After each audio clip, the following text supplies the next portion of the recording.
एक देसी कट्टा और 2 जिंदा कारतूस भी बरामद हुआ है। यह सभी दीघा और बेउर के रहने वाले हैं और जगह जगह घूम कर डकैती किया करते थे। इनफैक्ट इसका आप देख रहे हैं MA न्यूज।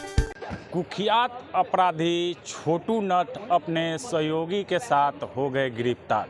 नमस्कार, मैं नीरज, आप देख रहे हैं MA न्यूज। दरअसल मामला राजधानी पटना के परसा बाजार थाना क्षेत्र से है, जहां पर एक कुख्यात अपराधी छोटू नट और अपने सहयोगी गोविंद नट के साथ वो कई बड़े बड़े लूट की घटना को अंजाम देते थे और इस मामले में वह गिरफ्तार हो गए हैं और पुलिस के द्वारा बताया गया है कि उनके सारे परिवार लूट के घटना में संलिप्त हैं। और इस पूरे मामले पर सिटी SP पूर्वी परिचय कुमार ने और क्या कुछ बता रहे हैं, आइए सुनते हैं। परसा बाजार थाने से, जहां एक कुख्यात अपराधी जिसका नाम छोटू नट है, वो अपने एक और सहयोगी जिसका नाम गोविंद कुमार उर्फ गोविंद नट है, इन दोनों को गिरफ्तार कर लिया गया है। जो पहला अपराधी है छोटू नट, ये कई डकैती और लूट के मामले इस पे दर्ज है और वर्तमान में एक डकैती का मामला 356-24 में वांछित भी चल रहा था। उसके बाद इससे पूछताछ करने पे इसके पास से एक देसी कट्टा और 2 जिंदा कारतूस भी बरामद हुआ है।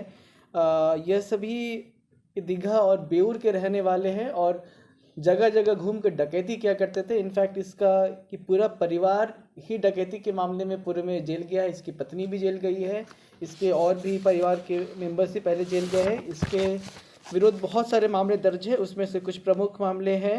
एक तो मैंने आपको बताया 356-24 परसा बाजार का, उसके अलावा मकेर थाना का 105-23 ये दर्ज है, गौरीचक का 307-24 है, गोपालपुर का 264-24 है, बाईपास का 313-24 है। और भी बहुत सारे मामले इस अपराधी के विरुद्ध ये दर्ज है और भी अपने रिकॉर्ड्स हम खंगाल रहे हैं इस मामले में। ये इस तरीके से एक बड़ी उपलब्धि है परसा बाजार थाने की। इसमें जो ये छोटू नट है, ये बेउर का रहने वाला है। जो गोविंद है वो दीघा का रहने वाला है, वो इसका सहयोगी भी है और रिश्तेदार भी है। छोटू नट की पत्नी का क्या कुछ रोल रहा है? छोटू नट की पत्नी भी इसी मामले में, जिस मामले में ये वांछित है, पूर्व में वो जेल जा चुकी है। ये सब परिवार मिलकर लोकेट क्या करते थे कि ये कौन सा घर ऐसा है जहाँ डकैती या लूट हो सकती है, या किस घर में ये ताला बंद है जहाँ गृहभेदन हो सकता है। उसके बाद ये लोग मिलकर डकैती, लूट और चोरी की घटना को अंजाम दिया करते थे। तो पूर्व में इसकी पत्नी जेल जा चुकी है। पत्नी रेकी करती थी या डकैती में शामिल? रेकी डकैती दोनों में ही इसके पूरे लगभग परिवार के इन्वॉल्वमेंट की बात सामने आई है। प्रेजेंट में सिर्फ छोटू नट उस मामले में वांछित था। अपने थाना क्षेत्र में नहीं करते थे, दूसरे थाना क्षेत्र में ये घूम घूम कर यहाँ वहाँ रहते भी थे। साथ ही साथ इनका बेउर में एक पक्के का मकान भी है। तो अलग अलग विभिन्न थाना क्षेत्र में किया करते थे और डिस्ट्रिक्ट के बाहर भी किया करते थे। जैसे आप देख सकते हैं कि एक मामला छपरा सारण जिले का है। कौन कौन लोग थे?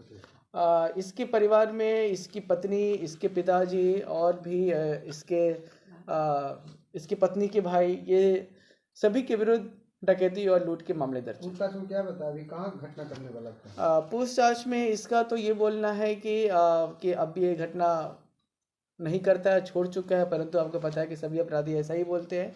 और इसके पास से जब इससे कड़ाई से पूछताछ की गई तो इसके पास से हथियार बरामद हुआ और इसने ये बोला कि इसे आजकल फिर पैसे की कमी हो गई है और ये फिर कोई ऐसा ही घर ये ठंडे के मौसम में ये तलाश रहा था जहाँ से वो चोरी या लूट की घटना को अंजाम दे। पूछताछ में इसने बताया कि चोरी या लूट का सामान जो है कहाँ पे खपाता था, किसके यहाँ? जी, इसने स्पष्ट रूप से कुछ नहीं बताया, परंतु ये स्पष्ट है कि ये लूट और डकैती का जो भी प्रोसीड्स होता है उसको बेचकर उसके पैसे से अपना काम किया करता था। और हमने ये भी पता किया है कि इसका एक पक्के का 3-4 मंजिले का मकान है, जबकि उसके अनुपात में उसकी आय अभी तक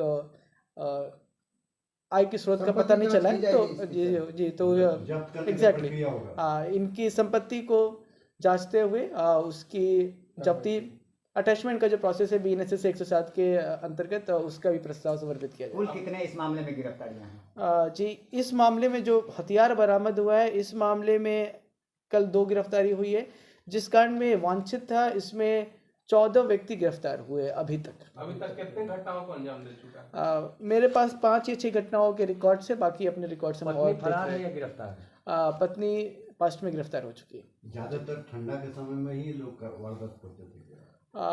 ऐसा कुछ स्पष्ट रूप से निकल के नहीं आया है कि, परंतु ठंड में अमूमन ये देखा जाता है कि कोहरा वगैरह होता है, जिससे उन्हें घटनाएं करने में सहूलियत होती है। परंतु पटना पुलिस इसके लिए पूरी तरीके से मुस्तैद है और हमारी गश्ती भी बढ़ा दी गई है ठंड के मौसम को देखते हुए। हथियार लेकर जाते थे? हथियार इसके निशानदेही पे हम लोगों ने रेलवे लाइन के पास नरथीपुर से बरामद किया। झाड़ी के पास झाड़ियों में इसने हथियार को छुपा के रखा था जी। हथियार के स्रोत के बारे में स्पष्ट रूप से तो नहीं बताया, परंतु अभी हम इन्वेस्टिगेशन करते हैं।